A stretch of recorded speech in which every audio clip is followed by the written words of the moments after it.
Halo semuanya, kembali lagi bersama aku Firda Meliwati Putri dari Universitas Pelita Bangsa. Sekarang kita akan belajar mengenai gejala alam gempa bumi. Sebelum memasuki materi, alangkah baiknya teman-teman sekalian menyiapkan hal-hal yang perlu diperhatikan di gambar ini ya. Yang pertama ada alat tulis. Teman-teman sekalian bisa menyiapkan alat tulis seperti pensil, spidol, atau pulpen. Dan yang kedua, teman-teman bisa menyiapkan buku tulis untuk mencatat ya teman-teman. Dan yang terakhir, teman-teman sekalian bisa menyiapkan cemilan atau makanan untuk menemani teman-teman sekalian dalam pembelajaran di hari ini. Dan jangan lupa nanti di akhir akan ada pertanyaan ya, dan teman-teman bisa menjawab nanti di buku teman-teman sekalian. Teman-teman sudah tahu belum bahwa bumi memiliki 4 lapisan, yaitu yang pertama ada lapisan kerak bumi, yang kedua ada mantel bumi, yang ketiga ada inti luar bumi, yang terakhir ada inti dalam bumi. Kerak bumi adalah lapisan terluar bumi yang terbagi menjadi 2 kategori, yaitu kerak samudra dan kerak benua. Kerak samudra mempunyai ketebalan sekitar 5-10 km, sedangkan kerak benua mempunyai ketebalan sekitar 20-70 km. Penyusunan kerak samudra yang utama adalah batuan basalt, sedangkan batuan penyusun kerak benua yang utama adalah granit. Kerak bumi dan sebagian mantel luar bumi membentuk lapisan litosfer dengan ketebalan total kurang lebih 80 km. Kerak bumi juga menjadi tempat penambangan berbagai mineral dan bahan tambang seperti minyak, gas, emas, dan tembaga. Tanpa adanya kerak bumi, kehidupan manusia tidak akan berjalan seperti saat ini. Mantel bumi merupakan lapisan yang paling tebal dan memiliki kandungan magma yang sering kita lihat ketika erupsi gunung meletus. Inti luar bumi, lapisan cair dengan ketebalan sekitar 2266 km, terdiri dari besi dan nikel yang terletak di atas inti dalam dan di bawah mantel. Inti dalam bumi, lapisan bumi paling dalam yang berbentuk bola padat berjari-jari sekitar 1220 km. Lapisan ini merupakan lapisan terpanas dari bumi. Kalian tahu gejala alam itu apa? Gejala alam adalah suatu fenomena atau gejala yang terjadi di alam yang dapat dirasakan oleh manusia maupun makhluk hidup lainnya. Apakah teman-teman tahu gejala alam itu ada apa saja ya? Ini dia contoh-contoh gejala alam. Yang pertama ada tanah longsor, yang kedua banjir, dan yang ketiga gempa bumi. Yang selanjutnya ada gunung meletus, tsunami, dan yang terakhir ada kekeringan. Sekarang kita masuk ke materi gejala alam gempa bumi.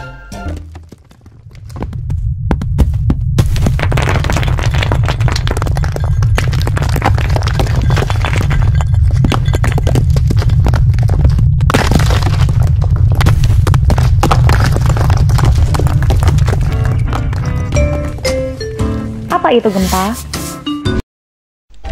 Gempa bumi adalah getaran yang terjadi di permukaan bumi akibat pelepasan energi dari dalam secara tiba-tiba yang menciptakan menggelombang seismik. Jenis-jenis gempa bumi yang pertama ada berdasarkan bentuk epicentrum, yaitu ada gempa linear dan gempa sentral. Gempa linear yaitu gempa yang epicentrumnya berbentuk garis, contohnya seperti gempa tektonik. Yang kedua ada gempa sentral, yaitu gempa yang epicentrumnya berbentuk titik, contohnya yaitu gempa vulkanik dan gempa runtuhan. Selanjutnya yaitu berdasarkan kedalaman hipocentrum, yaitu ada gempa dangkal, gempa menengah, dan gempa dalam.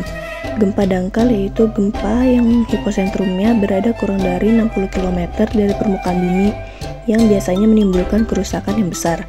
Yang kedua ada gempa menengah, yaitu hiposentrumnya berada antara 60 km sampai 300 km di bawah permukaan bumi, yang menimbulkan kerusakan ringan dan getarannya lebih terasa.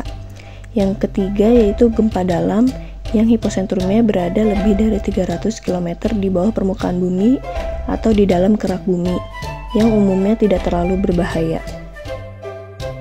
Selanjutnya yaitu ada penyebab gempa bumi. Yang pertama ada akibat aktivitas tektonik, yaitu pergeseran lempeng bumi.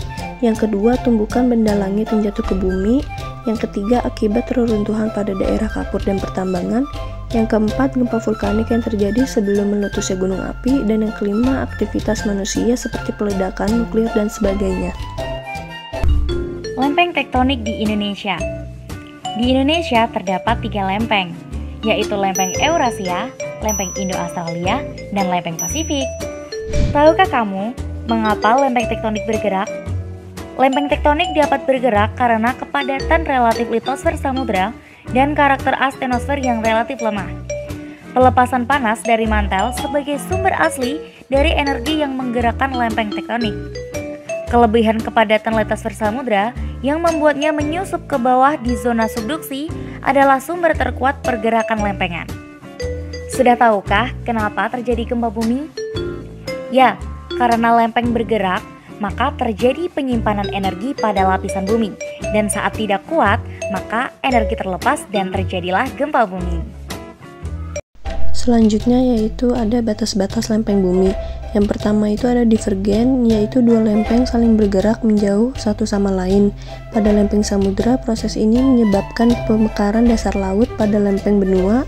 Proses ini menyebabkan terbentuknya lembah retakan akibat adanya celah antara kedua lempeng yang saling menjauh tersebut. Yang kedua ada konvergen, yaitu dua lempeng yang bertumpukan satu sama lain. Jika satu bergerak, maka yang lain akan membentuk palung. Dan yang ketiga ada transform, yaitu yang mengalami gesekan satu sama lain. Ini merupakan salah satu contoh dari gempa tektonik, yaitu ada gempa yang berasal dari dasar laut yang bisa menyebabkan tsunami. Tsunami merupakan salah satu contoh gempa bumi tektonik yang terjadi di laut. Gempa bumi vulkanik. Hal ini terjadi karena adanya getaran yang terjadi dari dalam bumi karena magma yang mendesak keluar. Getaran di dalam gunung ini dapat merembet hingga ke permukaan tanah. Gempa ini dapat terjadi sebelum dan saat letusan gunung berapi. Ini merupakan contoh dari gempa vulkanik. Dampak gempa bumi yaitu ada guncangan atau getaran, tanah menjadi cair, tanah longsor, tsunami, dan kebakaran. Ini merupakan contoh dari dampak terjadinya gempa tektonik yang ada di Tasikmalaya. Kabupaten Tasikmalaya, beberapa atau ratusan pasien sempat keluar berhamburan karena panik ketika terjadi gempa. Salah satunya itu dilaporkan ada kerusakan atap plafon juga yang memang jatuh itu, tapi bukan di ruang gedung, tapi di luar gedung. Maksud kami Selanjutnya ada soal yang teman-teman bisa jawab. Silahkan dijawab ya. Gempa yang bisa menyebabkan gunung meletus disebut gempa apa ya? Dan soal yang kedua yaitu alat untuk mengukur gempa disebut dengan